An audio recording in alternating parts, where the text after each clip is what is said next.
कहानी की शुरुआत में हम सेंटियागो में मौजूद एक जेल को देखते हैं जहां पर हजारों खतरनाक मुजरिम कैद हैं।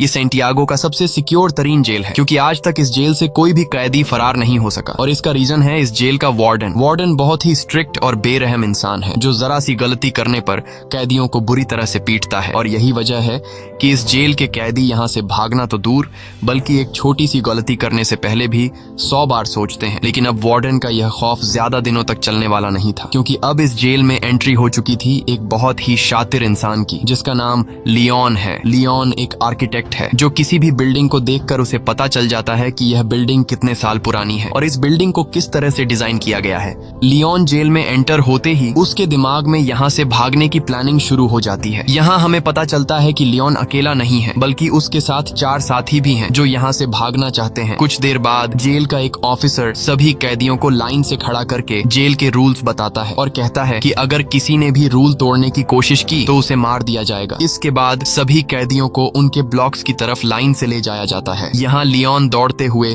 सेल नंबर 50 को पकड़ने की कोशिश करता है क्योंकि उसने पता लगा लिया होता है कि यहाँ से भागने के लिए सेल नंबर 50 सबसे परफेक्ट जगह है। लेकिन जब वो सेल नंबर 50 का दरवाजा खोलता है तो सेल नंबर 50 पर पहले एक आदमी ने कब्जा कर लिया होता है। यह देखकर लियोन काफी उदास हो जाता है और न चाहते हुए वो सेल नंबर 50 के बगल वाले सेल में चला जाता है। वहीं हम देखते हैं कि लियोन के बाकी 4 साथियों ने उन्हीं सेल्स में डेरा जमा दिया है जो उन्हें प्लान के मुताबिक कब्जा करना था। कुछ देर बाद लियोन के साथी लियोन के सेल में आ जाते हैं। यहाँ राफेल लियोन से कहता है कि तुम्हें सेल नंबर 50 में जाना था पर यह तो सेल नंबर 51 है। तब लियोन कहता है कि तुम्हारे लिए आसान था क्योंकि तुम्हारा सेल नीचे ग्राउंड फ्लोर पर था इसलिए तुम लोगों ने आसानी से अपने सेल पर कब्जा कर लिया। लेकिन मेरा सेल फर्स्ट फ्लोर पर है जिस वजह से मैं अपने सेल पर कब्जा नहीं कर पाया। यहाँ इनका साथी जर्मन कहता है तो अब हम लोग क्या करेंगे। तब राफेल कहता है कि करना क्या है, कल से हम यहाँ से भागने की प्लानिंग स्टार्ट करेंगे। कुछ देर बाद हम देखते हैं कि यहाँ पर एक कैदी गिटार लेकर आता है और ये गिटार वाला आदमी भी लियोन का साथी है। इस जेल में कैदियों को जो काम आता था उन्हें वो काम करने की इजाजत थी ताकि कैदियों का टाइम पास होता रहे, जैसे गिटार बजाना, खाना पकाना और फर्नीचर का सामान बनाना। अगले दिन हम देखते हैं कि लियोन यहाँ से भागने की प्लानिंग पर लग जाता है। वो जेल के हर एक जगह को काफी गौर से देख रहा होता है लेकिन जब उसकी नजर चारों तरफ गार्ड्स पर पड़ती है तब उसे इस बात का अंदाजा हो जाता है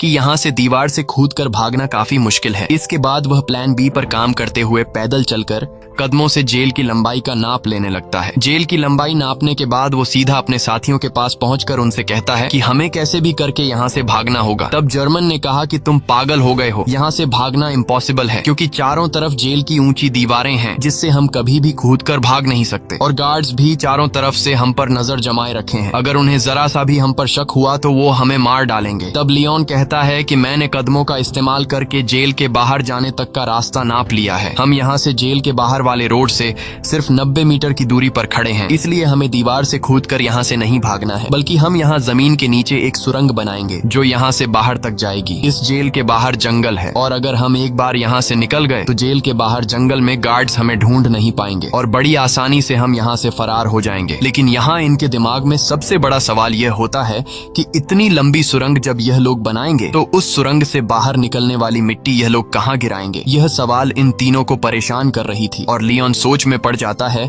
कि सुरंग से निकलने वाले मिट्टी को आखिर कहां फेंका जाए। अब जब यह तीनों सुरंग से निकलने वाली मिट्टी को छुपाने के बारे में प्लान बना रहे होते हैं तभी एक कैदी की नजर इन पर पड़ती है जिसका नाम बिगोट है। बिगोट एक धोखेबाज इंसान है जो इस जेल के वार्डन के साथ मिला हुआ है और जब भी वो किसी कैदी को जेल से भागने या फिर कोई रूल तोड़ते हुए देखता है तब बिगोट चुपके से सीधा जाकर गार्ड्स को शिकायत लगा देता है और अब वो पिछले काफी टाइम से लियोन और उसके 2 साथियों पर नजर रख रहा होता है। इन तीनों को काफी टाइम से एक साथ बात करते हुए देखकर बिगोट को इन पर शक हो जाता है इसलिए वो सीधा आकर राफेल से मिलता है। राफेल और कहता है कि मैंने पिछले कई दिनों से तुम तीनों पर नजर रखी है और मुझे पता है कि तुम तीनों यहाँ से भागने का प्लान बना रहे हो इसलिए मैं भी तुम्हारे साथ यहाँ से भागने के प्लान में शामिल होना चाहता हूँ। यहाँ बिगोट के चेहरे को देखकर राफेल को कुछ गड़बड़ नजर आता है इसलिए राफेल बिगोट से कहता है कि ऐसी कोई बात नहीं, हम तीनों तो बस बातचीत कर रहे थे और हमारा यहाँ से भागने का कोई भी प्लान नहीं है। अगले दिन लियोन, जर्मन और राफेल तीनों नीचे वाली सेल में आए। राफेल एक तरफ के दीवार को देखकर कहा कि हम इसी दीवार को खोदकर सुरंग बनाएंगे। लेकिन मसला यह था कि अगर खुदाई का काम शुरू कर दिया गया तो सुरंग को खुला नहीं छोड़ सकते क्योंकि हर शाम गार्ड्स हर एक सेल की चेकिंग करने आते हैं और अगर गार्ड्स ने सुरंग देख लिया तो हम सब पकड़े जाएंगे। तब लियोन कहता है कि हम इस दीवार के एक हिस्से को तोड़कर सेम उसी तरह का एक फेक ब्लॉक बनाएंगे ताकि शाम को जब भी गार्ड सेल की चेकिंग करने आए तब हम उस फेक ब्लॉक को दीवार में लगाकर सुरंग को छुपा देंगे और गार्ड्स के पकड़े जाने से बच जाएंगे। अब यह सब तो ठीक था, लेकिन सबसे बड़ा सवाल यह था कि सुरंग में से निकलने वाली मिट्टी का ये लोग क्या करेंगे। तब लियोन अपने गिटार वाले दोस्त को सेल में बुलाता है और वो अपने गिटार में से एक बड़ा स्क्रू ड्राइवर निकाल कर लियोन को देता है, जिसके बाद लियोन ऊपर छत में एक चौकोर सुरंग करने लगता है जिससे बाहर काफी शोर हो रहा था। अब शोर से बचने के लिए गिटार वाला आदमी गाना गाकर गिटार बजाने लगता है जिससे किसी को भी सेल के अंदर का शोर सुनाई नहीं देता। और कुछ देर की मेहनत के बाद लियोन छत में सुरंग करने में कामयाब हो जाता है। अब यहाँ लियोन जब उस होल से अपना सर बाहर निकाल कर देखता है तो उसे छत पर एक बड़ा खाली जगह दिखाई देता है, जिसे देखकर लियोन काफी खुश हो जाता है क्योंकि यहाँ पर 80 टन से भी ज्यादा मिट्टी आसानी से रखी जा सकती थी। अब शाम होने वाली थी और जल्द ही गार्ड्स आकर सेल की चेकिंग शुरू करने वाले थे, इसलिए राफेल डर जाता है और कहता है कि हमें जल्दी ही इस होल को बंद करना होगा। तब लियोन ने कहा कि जल्दी से मुझे अंडे ला कर दो। यह सुनकर राफेल गुस्सा हो जाता है और कहता है कि तुम्हें इस वक्त मजाक सूझ रहा है। तब लियोन कहता है कि तुम जल्दी से अंडे ला कर दो और फिर मेरा कमाल देखो। यह सुनकर राफेल अंडे लेने जाता है और लियोन जर्मन के साथ मिलकर छत के गिरे हुए मलबे को और तोड़ते हैं और उसका मिट्टी बना लेते हैं। कुछ देर बाद राफेल जल्दी से अंडे लेकर आ जाता है। तब लियोन उस मलबे से बनाई गई मिट्टी को एक बाल्टी में डाल देता है, साथ ही वो उस बाल्टी में चूना भी डालता है और फिर उसके अंदर अंडे मिक्स कर देता है। वही इनका साथी जो बाहर गिटार बजा रहा होता है वह अपने गिटार में एक अलग धुन बजाना शुरू कर देता है जो खतरे की एक वार्निंग होती है, यानी कि सिक्योरिटी गार्ड सेल्स की चेकिंग लेने के लिए आ रहे हैं। तब सेल के अंदर मौजूद लोग भी उस खतरे की घंटी को सुन लेते हैं और समझ जाते हैं कि गार्ड्स आ रहे हैं, इसलिए यह सभी लोग और भी जल्दी से काम करने लगते हैं और यह लोग उस मलबे को आटे की तरह गूंद कर उसका एक ब्लॉक बनाते हैं, जिसके बाद यह लोग उस ब्लॉक को ऊपर होल में फिट कर देते हैं और नीचे से उस जगह पर एक पोस्टर लगा देते हैं। कुछ देर बाद गार्ड्स उनके सेल के अंदर आ जाते हैं और वो गार्ड्स लियोन और उसके दोस्तों को उनकी सेल से बाहर निकालते हैं। गार्ड्स उनके सेल की अच्छी तरह से चेकिंग लेते हैं लेकिन अंदर उन्हें कुछ भी नहीं मिलता। तब एक गार्ड को ऊपर छत पर लगा वही पोस्टर दिखाई देता है, लेकिन जैसे ही गार्ड उस पोस्टर को उतारने वाला होता है तभी उसे बाहर से उसका ऑफिसर उसे बुला लेता है, जिसे सुनकर वह गार्ड उस पोस्टर को बिना निकाले ही चला जाता है और इस तरह से इन सब की जान बच जाती है। अब यहाँ इन लोगों को इस जेल में 34 दिन हो चुके थे और उन्हें जल्द ही इस जेल से निकलना था, इसलिए लियोन और जर्मन ऊपर छत पर चढ़कर लकड़ी का खोखला बॉक्स बनाते हैं और उस लकड़ी के बॉक्स में ये लोग सफेद सीमेंट भरकर छत पर रख देते हैं। कुछ दिन बाद उनका ब्लॉक तैयार हो जाता है। अब भारी थी सुरंग बनाने की, जिसके बाद ये लोग खुदाई के काम पर शुरू हो जाते हैं। ये लोग दीवार का सबसे नीचे का हिस्सा पहले से बने हुए उस ब्लॉक के अनुसार काटने लगते हैं, लेकिन खुदाई करते वक्त काफी शोर हो रहा था जिसकी आवाज कुछ गार्ड सुन लेते हैं और गार्ड उनके सेल की तरफ बढ़ने लगते हैं। पर गार्ड के पहुंचने से पहले ही उनके गिटार वाला साथी आकर उन्हें बता देता है कि कुछ गार्ड सेल की तरफ आ रहे हैं। ये सुनकर सभी लोग काफी डर जाते हैं क्योंकि उन्होंने दीवार का जो हिस्सा काटा था वह हिस्सा उनके बनाए हुए ब्लॉक से छोटा था, जिसमें वह ब्लॉक फिट नहीं हो सकता था। अब जब उन्हें कोई दूसरा रास्ता नजर नहीं आता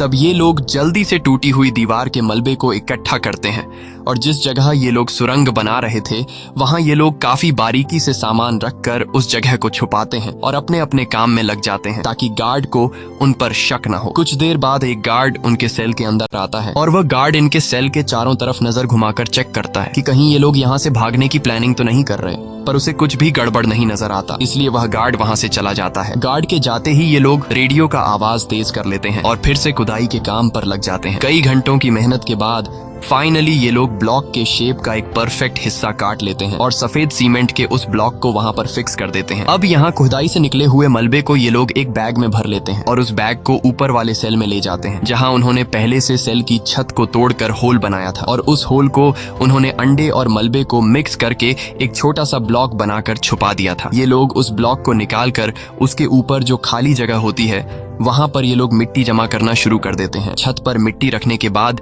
ये लोग छत वाले ब्लॉक को वापस लगाकर उसे व्हाइट सीमेंट से कवर कर देते हैं और उसे वापस से फोटो से ढक देते हैं। इसी तरह रोजाना वह गिटार वाला उनका साथी गिटार बजाकर लोगों का ध्यान भटकाता है, साथ ही वह पुलिस पर भी नजर रखता है और लियोन, राफेल और जर्मन नीचे वाली सेल में सुरंग को खोदते हैं और जो मिट्टी सुरंग से निकलती है ये लोग उस मिट्टी को अलग अलग बैग में निकालकर अलग अलग तरीके से ऊपर वाली सेल की छत पर जमा करने लगते हैं। इस तरह से ये लोग पूरे दिन का एक रूटीन बना देते हैं और कई दिनों तक उनकी खुदाई का काम बड़ी चालाकी से चलता रहता है। लेकिन एक कैदी जिसका नाम ऑस्कर है उसे इन लोगों पर शक हो जाता है, क्योंकि वह पिछले कई दिनों से इन लोगों को नोट कर रहा था। वह देखता है कि ये लोग हर रोज एक ही पैटर्न को फॉलो करते हुए नीचे के सेल से ऊपर वाले सेल पर जाते हैं। साथ ही ये लोग हमेशा हाथ में बैग या फिर बाल्टी लेकर ऊपर जाते हैं। ये सब देखकर ऑस्कर को उन पर शक हो जाता है, लेकिन वह किसी से भी कुछ नहीं कहता, बस चुपचाप उन पर नजर रखता है। अब यहाँ इन लोगों को इस जेल में 70 दिन बीत चुके थे और लियोन जब सुरंग को नापता है तो उससे पता चलता है कि 70 दिनों में हमने सिर्फ 5 मीटर सुरंग बनाई है। ये देखकर लियोन काफी मायूस हो जाता है और लियोन समझ जाता है कि हम 5 लोग इस सुरंग को इस तरह से कभी भी कंप्लीट नहीं कर पाएंगे। इसलिए वो अपने साथियों से कहता है कि हमें इस सुरंग को कंप्लीट करने के लिए और आदमियों की जरूरत पड़ेगी और अगर हम 5 लोग इसी रफ्तार से मिट्टी निकालते गए तो इस सुरंग को कंप्लीट करने में हमें 5 साल लग जाएंगे। इसलिए हमें सुरंग को और तेजी से खोदना होगा। वही उनका साथी जर्मन जब बैग में मिट्टी भरकर ऊपर ले जा रहा था तभी एक पुलिस वाला उसे रोक लेता है और जर्मन से पूछता है कि इस बैग में क्या है। तब जर्मन कहता है कि कुछ खास नहीं, बस मेरी जरूरत का कुछ सामान है। ये सुनकर वह पुलिस वाला जर्मन से कहता है कि अच्छा ठीक है, चलो अब बैग खोल कर दिखाओ। ये सुनकर जर्मन घबरा जाता है और जर्मन को लगता है कि आज हम सभी पकड़े जाएंगे। लेकिन जब जर्मन अपना बैग खोलता है तो उसमें कुछ सामान रखा गया था। दरअसल जर्मन ने पहले से बैग में मिट्टी नीचे छुपाई होती है और सामान ऊपर रख दिया होता है, लेकिन गार्ड को जर्मन पर शक होता है। इसलिए वह गार्ड जर्मन से कहता है कि मेरे पीछे चेकिंग रूम में आओ। तब जर्मन बड़ी चालाकी से नीचे बैठा अपने साथी लियोन के साथ उसी तरह का सेम एक दूसरा बैग बदलकर गार्ड के पीछे चेकिंग रूम में चला जाता है। चेकिंग रूम में जब वह गार्ड जर्मन के बैग को अच्छी तरह से चेक करता है तो उसके अंदर सामान के अलावा कुछ भी नहीं मिलता, जिसके बाद वह गार्ड जर्मन को जाने देता है। अब इन सभी कैदियों को जेल में 86 दिन बीत चुके थे और अब ये लोग और ज्यादा दिन यहाँ नहीं रहना चाहते थे। इसलिए लियोन और उसके साथी जल्दी से सुरंग के काम को बढ़ाने के लिए ऊपर वाले फ्लोर के कुछ कैदियों को अपने साथ मिला लेते हैं। यहाँ लियोन उन नए कैदियों को दीवार से ब्लॉक हटाकर सुरंग भी बताता है। ये देखकर वो कैदी फौरन इनके साथ मिलकर काम करने को मान जाते हैं, क्योंकि वो सोचते हैं कि अगर 5 लोग मिलकर 7 मीटर लंबा सुरंग खोद सकते हैं तो हम सब एक साथ मिलकर जल्द ही इस सुरंग को पूरा कर लेंगे। और साथ ही इन नए आने वाले कैदियों में कुछ कैदी ऐसे भी थे जिन्हें फांसी होने वाली थी, इसलिए वो लोग तो पहले से यहाँ से भागने का चांस ढूंढ रहे थे। अब लियोन जब समझ जाता है कि सभी कैदी सुरंग के लिए तैयार हो चुके हैं तब लियोन उन्हें अपना प्लानिंग बताते हुए कहता है कि हम डेली 1 घंटे की शिफ्ट में काम करेंगे। 2 लोग खुदाई का काम करेंगे, 2 लोग मिट्टी ऊपर ले जाएंगे और 2 लोग गार्ड्स पर नजर रखेंगे। बाकी लोग जेल के नॉर्मल काम करेंगे ताकि किसी को हम पर शक न हो। और जो भी कैदी 2 घंटे सुरंग की खुदाई करने के बाद वापस बाहर निकलेगा उसे फौरन नहाकर अपने कपड़े भी धोने होंगे ताकि गार्ड्स को उसके कपड़ों पर मिट्टी के निशान नजर न आए। अब इन लोगों का काम काफी तेजी से चल रहा होता है और यह लोग रोजाना 100 किलो मिट्टी एक दिन में निकालने लगते हैं। अब यहाँ हमें पता चलता है कि लियोन ने ऊपर वाले फ्लोर के कैदियों को इसलिए चुना ताकि इन्हें बैग या फिर बाल्टी में ऊपर मिट्टी ले जानी नहीं पड़े और इस तरह से यह लोग गार्ड्स के नजरों में भी आ सकते थे। इसलिए यह लोग नीचे जिस सेल में खुदाई कर रहे थे उसी सेल के छत में एक होल कर देते हैं ताकि सीढ़ियों से मिट्टी ऊपर ले जाने के बजाय डायरेक्ट होल से ऊपर वाले सेल के कैदियों को मिट्टी पास कर दी जाए। इस तरह से उनके पकड़े जाने का रिस्क भी कम हो जाता है और काम की स्पीड भी काफी बढ़ जाती है। जब भी कोई कैदी सुरंग में खुदाई कर रहा होता है तब यह लोग रेडियो की आवाज बढ़ा देते और बाहर सभी कैदी गार्ड्स को ऐसा दिखाते कि जैसे सब कुछ नॉर्मल हो। और जब भी उन्हें गार्ड्स का कोई खतरा नजर आता तब यह लोग उस सेल के दरवाजे पर नॉक करके खतरे की घंटी बजा देते, जिससे अंदर खुदाई के काम पर लगे कैदी सेल में सारा सामान पहले की तरह करके अपने अपने काम पर लग जाते। इस तरह से यहाँ से भागने के प्लानिंग में शामिल हर एक कैदी रूटीन के मुताबिक अपना अपना काम करते हैं और हर शाम को यह लोग इकट्ठा होकर आगे की प्लानिंग बनाने लगते हैं ताकि गार्ड्स को किसी पर भी शक न हो और सब कुछ परफेक्ट तरीके से चलता रहे। लेकिन शाम को जब यह लोग फुटबॉल खेल रहे होते हैं तब एक कैदी जिसका नाम ऑस्कर है वो राफेल के पास आता है और राफेल को बताता है कि मुझे पता है कि तुम लोग सुरंग खोदने की कोशिश कर रहे हो, इसलिए मैं भी तुम्हारी टीम में शामिल होकर तुम्हारा साथ देना चाहता हूं। तब राफेल ऑस्कर को लियोन के पास ले जाता है और लियोन ऑस्कर को भी अपनी टीम में शामिल कर देता है। यहाँ लियोन अपने 2 साथी जर्मन और राफेल से कहता है कि जिस हिसाब से काम चल रहा है मुझे पूरा यकीन है कि हम जल्द ही इस सुरंग को कंप्लीट कर देंगे। और जल्द ही यहाँ से बाहर निकल जाएंगे। लेकिन बाहर निकलने के बाद भी हम लोग पकड़े जा सकते हैं, क्योंकि हम 4-5 नहीं बल्कि पूरे 40 लोग हैं। और अगर बाहर निकलने के बाद भागते हुए हमें पुलिस ने देख लिया तो पुलिस हमारे पीछे गाड़ी लगाकर हमें पकड़ लेगी। इसलिए हमें यहाँ से बाहर निकालने के लिए बाहर के एक बंदे की जरूरत होगी, जो हमारा यहाँ से बाहर निकलते ही हमारे लिए एक बस तैयार रखे। अब यहाँ ये लोग सोच में पड़ जाते हैं कि बाहर से हमारी कौन मदद कर सकता है। तब लियोन कहता है, राफेल, तुम्हारी वाइफ पॉलिना हमारी बाहर से मदद कर सकती है और हम लोग उस पर विश्वास भी कर सकते हैं, इसलिए तुम्हें अपनी वाइफ से मदद मांगनी होगी। अब यहाँ रहते हुए सभी कैदियों को 182 दिन बीत जाते हैं और आज सभी कैदियों से उनके घर वाले मिलने आए होते हैं। यहाँ पर राफेल की वाइफ भी आई होती है। तब राफेल अपनी वाइफ पॉलिना को उनके पूरे प्लान के बारे में बताता है और कहता है, हमें तुम्हारी बाहर से मदद चाहिए होगी, इसलिए बाहर तुम्हें कुछ लोगों के साथ जुड़कर हमारे लिए एक बस का इंतजाम करना होगा। पॉलिना मान जाती है और वो वहां से चली जाती है। अब जेल में सुरंग खोदते हुए इन कैदियों को 205 दिन बीत चुके थे और इन लोगों ने सुरंग को भी काफी लंबा कर दिया था। लेकिन एक दिन इनका साथी जो गिटार बजाया करता था, वो जब सुरंग के अंदर खुदाई के काम पर लगा होता है, तभी वहां पर सेल की चेकिंग के लिए गार्ड्स आ जाते हैं। यह देखकर बाहर खड़ा राफेल और लियोन काफी ज्यादा घबरा जाते हैं, क्योंकि पिछले कई दिनों से रात में सेल की चेकिंग होती थी, लेकिन आज गार्ड्स दोपहर में सेल की चेकिंग करने आए हैं, जैसे उन्हें शक हो गया हो कि जेल में कोई सुरंग खोदने की कोशिश कर रहा है। और गार्ड्स को देखकर लियोन दौड़ते हुए अंदर जाकर सभी को वार्न कर देता है और कहता है कि जो भी सामान यहाँ वहाँ बिखरा पड़ा है उन्हें जल्दी से छुपा दो। ये सुनकर जो लोग काम पर लगे हुए होते हैं वो सभी सुरंग का काम छोड़कर अपने अपने काम पर लग जाते हैं। यहाँ इस गिटार वाले के साथ जो दूसरा साथी सुरंग में गया होता है वो भी बाहर आने लगता है, लेकिन गिटार वाला अंदर फंस जाता है क्योंकि वो सुरंग के बिल्कुल एंड में काम कर रहा था। लेकिन जैसे तैसे करके वो भी बाहर निकलने की कोशिश करता है, पर वो जान चुका था कि मेरे निकलने से पहले गार्ड सुरंग तक पहुंच चुके होंगे। अब यहाँ सभी लोग डरे होते हैं और उन्हें लगता है कि आज हम सभी पकड़े जाएंगे। लेकिन यहाँ राफेल समझदारी से काम लेते हुए सभी कैदियों को इकट्ठा करके गार्ड्स के सामने आकर खड़ा हो जाता है और गार्ड्स को आगे बढ़ने से रोक देता है। ये देखकर पुलिस ऑफिसर को गुस्सा आ जाता है और पुलिस कैदियों पर हमला कर देती है। यहाँ कैदी भी पुलिस का मुकाबला करते हैं और पुलिस को रोकने की कोशिश करते हैं ताकि इनका साथी जो सुरंग में फंसा हुआ है वह बाहर आ सके। वहीं हम देखते हैं कि इनका वह गिटार वाला साथी अब सुरंग से बाहर आ चुका है। वह जल्दी से उस सीमेंट के ब्लॉक को सुरंग में फिट कर देता है और जब वह सेल का दरवाजा खोलकर देखता है तो बाहर कोई भी नहीं होता। दरअसल गार्ड्स पर हमला करने के जुर्म में सभी कैदियों के कपड़े निकालकर बाहर धूप में खड़ा कर दिया गया होता है। कुछ देर बाद वहाँ पर जेल का वार्डन आता है। वार्डन कहता है कि इन सभी को बिना कपड़ों के सूरज के ढलने तक यहीं पर खड़ा रखो और एक दिन के लिए इनका खाना बंद कर दो। दूसरी तरफ राफेल की वाइफ पॉलिना एक चर्च में जाकर लियोन के पिता से मिलती है। लियोन के पिता एक पादरी थे। यहाँ लियोन का एक पुराना दोस्त भी आता है। तब राफेल की वाइफ पॉलिना लियोन के फादर और उसके दोस्त को लियोन का पूरा प्लान समझा देती है और कहती है कि हमें उन्हें बचाने के लिए एक बस का इंतजाम करना होगा। तब लियोन का दोस्त भी इनकी मदद करने के लिए तैयार हो जाता है और कहता है कि बस का इंतजाम मैं कर लूंगा। वहीं दूसरी तरफ जेल में राफेल से उसकी वकील मिलने आती है। यहाँ जेल का वार्डन राफेल को सिगरेट देने लगता है, पर राफेल सिगरेट लेने से इनकार कर देता है। लेकिन राफेल वार्डन के सिगरेट के डिब्बे को पहचान लेता है कि वार्डन कौन से ब्रांड का सिगरेट पीता है। अब यहाँ इन लोगों को इस जेल में रहते हुए 1 साल से भी ज्यादा टाइम बीत चुका था और इन लोगों ने सुरंग को भी काफी लंबा कर दिया था। दिन रात मेहनत के बाद अब सुरंग भी जल्द कंप्लीट होने वाला था। लेकिन एक दिन सुरंग में इनका एक साथी जब काम कर रहा होता है तभी अचानक वह बेहोश हो जाता है क्योंकि इतनी गहराई में ऑक्सीजन की कमी होती है। अच्छी बात यह थी कि राफेल उसके पीछे होता है और राफेल जैसे तैसे करके उस आदमी को बाहर निकाल देता है। शाम को ये लोग मीटिंग करते हैं कि अब सुरंग काफी लंबा हो चुका है, जहां अंदर ऑक्सीजन ना होने की वजह से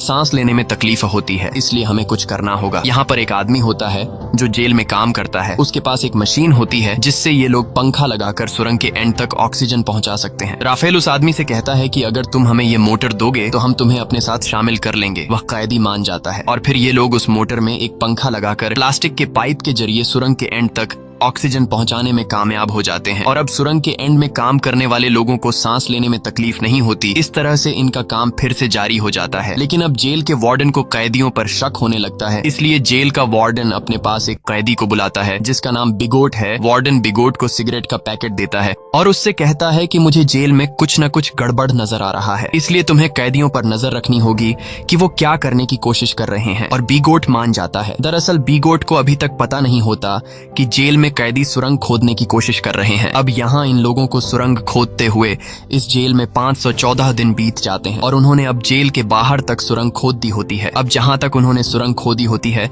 वहां पर राफेल नीचे से एक छोटा सा सुरंग करके ऊपर एक लाल कलर का लिक्विड गिरा देता है, ताकि बाहर राफेल की वाइफ और लियोन के साथी को पता चल जाए कि सुरंग यहाँ तक खोदी जा चुकी है। वही बिगोट को राफेल और उसके साथी लियोन पर शक तो होता है, पर उसे पूरा यकीन नहीं होता कि ये लोग सच में सुरंग खोद रहे हैं। इसलिए बिगोट अपने शक को यकीन में बदलने के लिए राफेल के पास आकर उसे कहता है कि अगर तुम लोग यहाँ से भागने की प्लानिंग कर रहे हो तो प्लीज मुझे भी अपने साथ शामिल कर लो। मैं यहाँ थक चुका हूँ, बाहर मेरी वाइफ और मेरी बेटी मेरा इंतजार कर रही है।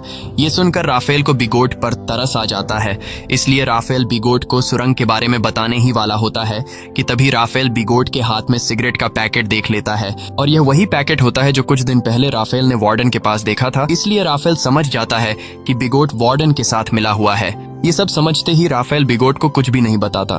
दूसरी तरफ लियोन का बाहर जो पुराना दोस्त होता है वो अपने कुत्ते को साथ लेकर रनिंग के बहाने जेल के करीब आता है और उस लाल कलर के लिक्विड को देख लेता है। अगले दिन लियोन का पिता लियोन को जेल में आकर बताता है कि तुम लोगों ने बाहर जो रेड कलर का लिक्विड गिराया था वो हमने देख लिया है। तुम लोग जेल के बाउंड्री के बाहर तो आ चुके हो, पर अभी भी तुम लोग सही जगह पर नहीं पहुंचे, इसलिए तुम लोगों को अभी भी 40 फीट और भी सुरंग खोदना होगा। इसके बाद यह लोग फिर से सुरंग को और लंबा करने लगते हैं और अब बस कुछ ही दिन के खुदाई के बाद इनका सुरंग कंप्लीट होने वाला था। लेकिन अब इन लोगों के साथ जो कुछ होने वाला था उसके बारे में उन्होंने बिल्कुल भी सोचा नहीं था। एक दिन जब इनका एक साथी सुरंग की खुदाई के काम पर लगा होता है, तभी अचानक एक बहुत ही बड़ा भूकंप आता है जिससे जेल की दीवारें हिलने लगती हैं।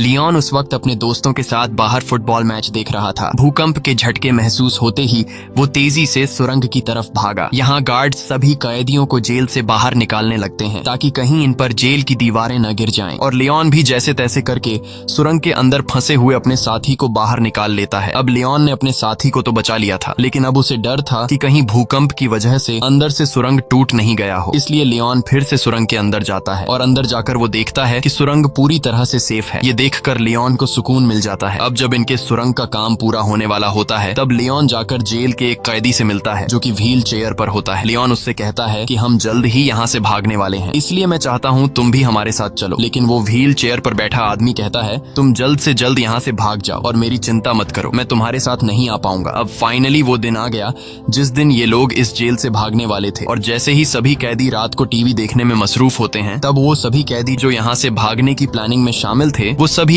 एक एक करके उठकर जाने लगते हैं। यहाँ किसी को भी इन पर शक नहीं होता क्योंकि सबका ध्यान टीवी में रोमांटिक फिल्म पर होता है। और भागने वाले सभी कैदी सुरंग वाले सेल में आ जाते हैं और यहाँ एक एक करके सभी कैदी सुरंग में उतरने लगते हैं। वहीं बिगॉट जब टीवी देख रहा होता है तब उसका ध्यान पीछे की तरफ जाता है और वो देखता है कि यहाँ से तो कई सारे कैदी जा चुके हैं। ये देखकर उसे शक हो जाता है और वो सीधा राफेल के सेल की तरफ बढ़ने लगता है। लेकिन बीच रास्ते में व्हील चेयर वाला आदमी बिगोट को रोक लेता है, पर बिगोट इस आदमी को धक्का देकर गिरा देता है, जिसके बाद वो सीधा राफेल के सेल में आ जाता है जहाँ उसे सुरंग दिखाई देता है। साथ ही वहाँ पर ऑस्कर भी खड़ा होता है और ऑस्कर यहाँ से निकलने वाला आखिरी कैदी होता है। लेकिन अब जब बिगोट को सारी सच्चाई का पता चल गया होता है तब वो पुलिस को बुलाने के लिए जाता है, लेकिन ऑस्कर उसे पकड़ लेता है। इस दौरान इन दोनों के बीच फाइट छिड़ जाती है और बिगोट ऑस्कर को स्क्रू ड्राइवर से बाजू पर मारकर बुरी तरह से घायल कर देता है। लेकिन ऑस्कर बुरी तरह से घायल होने के बावजूद भी बिगोट को जाने नहीं देता और बिगोट को मार मार कर बेहोश कर देता है। अब ऑस्कर भी सुरंग में जाने की कोशिश करता है, पर उसका बाजू बुरी तरह से घायल होने की वजह से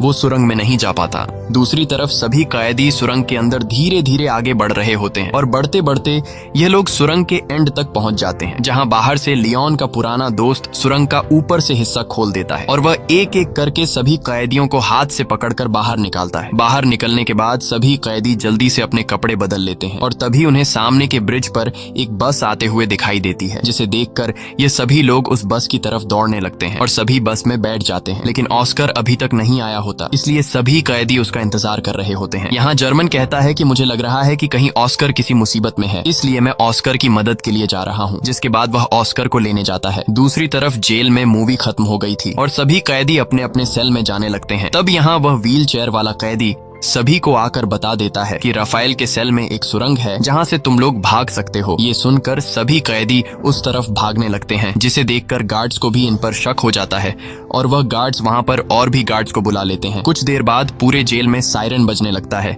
जिसकी आवाज बाहर बस में बैठे कैदी सुन लेते हैं और सभी कैदी समझ जाते हैं कि अब हमारा यहाँ पर ज्यादा देर रुकना ठीक नहीं, इसलिए अब हमें यहाँ से निकलना होगा। और तभी वहाँ पर जर्मन भी आ जाता है। वह सभी को बताता है कि मैं सुरंग के पास गया लेकिन वहां पर मुझे ऑस्कर नहीं मिला, जिसके बाद बस वहां से जाने लगती है। वहीं हम जेल में ऑस्कर को देखते हैं, जो घायल होने की वजह से जेल से भाग नहीं पाया। अब यहाँ कैदियों के भागने की खबर जेल के वार्डन को दी जाती है। कैदियों के भागने की खबर सुनकर वह काफी गुस्सा हो जाता है। दूसरी तरफ सभी कैदी बस में थे, जहाँ पर पोलिना सभी कैदियों को उनका पर्स दे देती है, जिसमें कुछ पैसे और उनके फेक आईडी थे। और सभी कैदी अलग अलग होकर अपने अपने रास्ते निकल जाते हैं। और इस तरह से सभी कैदी जिन्होंने पिछले कई महीनों से दिन रात मेहनत की थी, वह सभी जेल से आजाद हो जाते हैं। दोस्तों, यह इतिहास की सबसे बड़ी जेल ब्रेक घटना थी, जहां एक ही बार में पूरे 50 लोग जेल से फरार हो गए थे। लेकिन इनका एक साथी ऑस्कर भागने में नाकाम हो गया था। इसी के साथ सच्ची कहानी पर बनाई गई ये फिल्म खत्म हो जाती है। अगर आपको ये वीडियो अच्छी लगी हो तो हमारे चैनल को सब्सक्राइब और वीडियो को लाइक जरूर कीजिएगा।